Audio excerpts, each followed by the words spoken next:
Olá, alunos, sejam bem-vindos novamente. Eu sou a professora Marcela e estou aqui para falar um pouquinho mais para você a respeito da nossa hidrografia, desse tema tão amplo e tão rico, tá? Hoje a professora vai falar um pouquinho das questões das porções, tá? Alagáveis. Lembra que nós começamos no vídeo anterior a questão das áreas alagáveis? Então hoje nós vamos falar aí de algumas dessas porções, ok?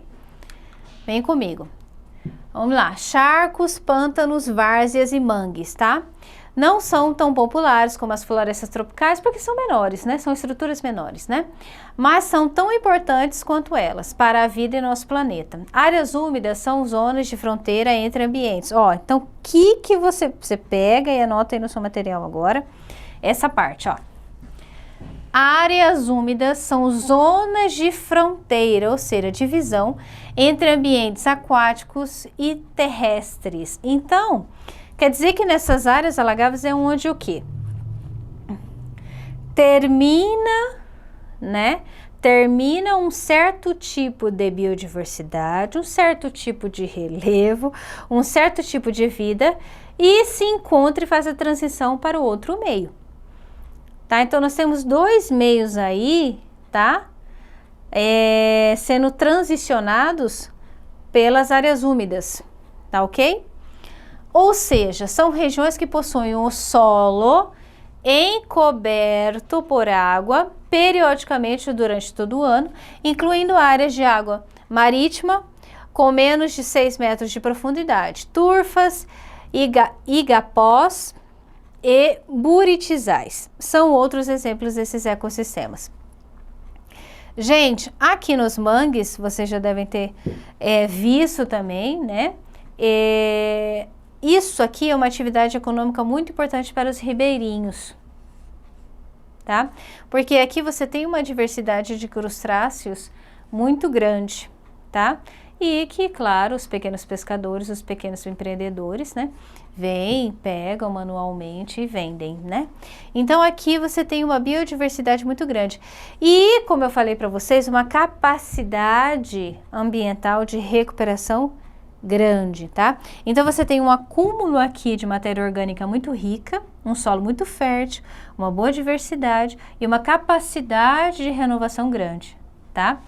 Bem, pessoal, esse relatório, ele é o quê?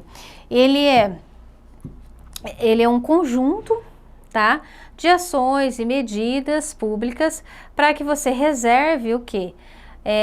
Verba federal, tá? Para que sejam implementados projetos, tá?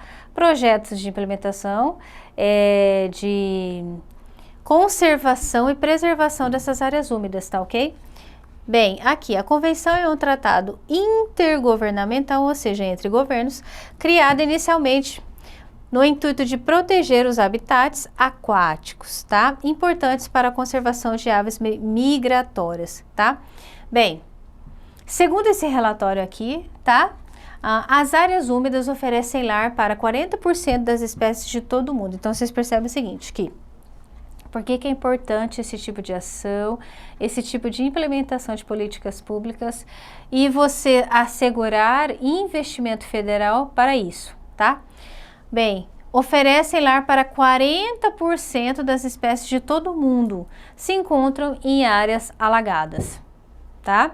Então, se você não salvar esse tipo de bioma, não salvar a questão dos biomas aquáticos, né, e inclusive as áreas úmidas, você vai estar acabando aí com 40%, tirando, imagina o que é você tirar 40% no total de 100 de fauna e flora, não é mesmo?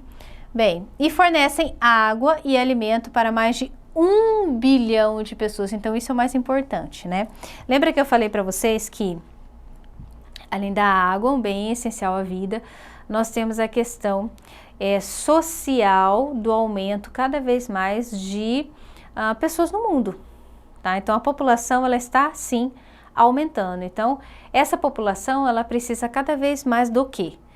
De espaço, de água e de comida.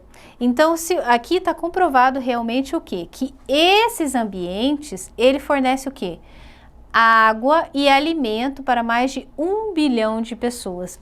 Então, é um recurso natural extremamente importante para a sobrevivência humana, tá? Então, por isso que é importante esse tipo de projeto, esse tipo de implementação em políticas públicas. Por quê? Porque o objetivo dele final é o quê? Alimentar parte da população mundial. Então, isso é de grande valia. Bem, além disso, chegam a absorver e estocar 50 vezes mais carbono da atmosfera do que as florestas tropicais. Então, prestem atenção. Chegam a absorver e estocar 50 vezes mais carbono, ou seja, ele também tem uma contribuição muito grande quanto à renovação do que? Do ar da atmosfera, que você já sabe que está cada vez mais poluído.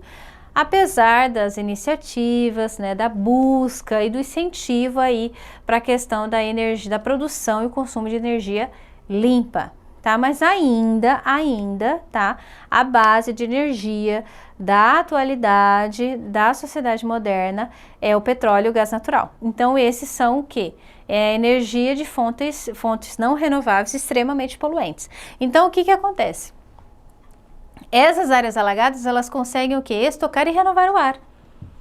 Então, sim, nós precisamos preservá-las, tá ok? Então, hashtag fica a dica, quem quiser aí pesquisar, tá? Muito interessante. Bem, a importância econômica. Qual que é a importância econômica disso, né, prof? Isso aí que eu acrescentei.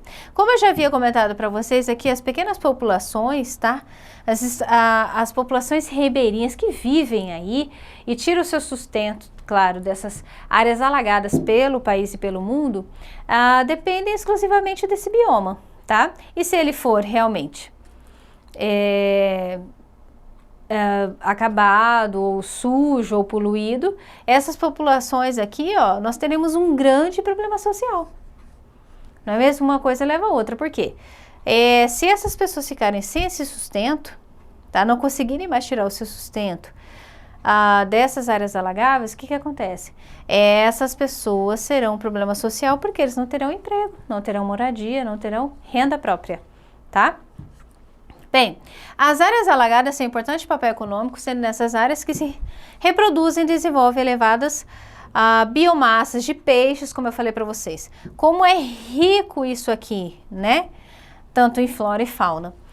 Répteis, pássaros e mamíferos e também macrófitas aquáticas emersas e submersas. E no mangue, né, como a gente falou, que aqui você tem aqui tipos de moluscos, crustáceos que são vendidos aí, consumidos, né, geralmente em áreas litorâneas, né, e ó, caros, né.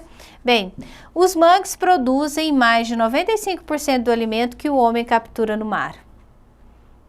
Olha só. Então vamos lá, vou repetir. Os mangues produzem mais de 95% do alimento que o homem captura do mar. Então, todo o consumo que nós temos de comida que vem do meio aquático, ele é 95% aqui, mais um pouquinho de 95% saído oriundo dos mangues, tá? Bem, a importância econômica das áreas alagadas para as populações ribeirinhas é de valor inestimável, como já havia comentado. Nas regiões são desenvolvidas biomassas de animais, como mamíferos, peixes, répteis e pássaros, como eu falei aqui. Então, a diversidade é muito rica. Além, tá, dessa questão da exploração, pelo lado da água, de sobrevivência, fundamental para o ser humano e para a vida. Nós tem a água, você tem a comida, mas você também tem outras atividades econômicas que exploram também esse tipo de região, né? Que nós temos aí a questão do turismo também, que explora isso.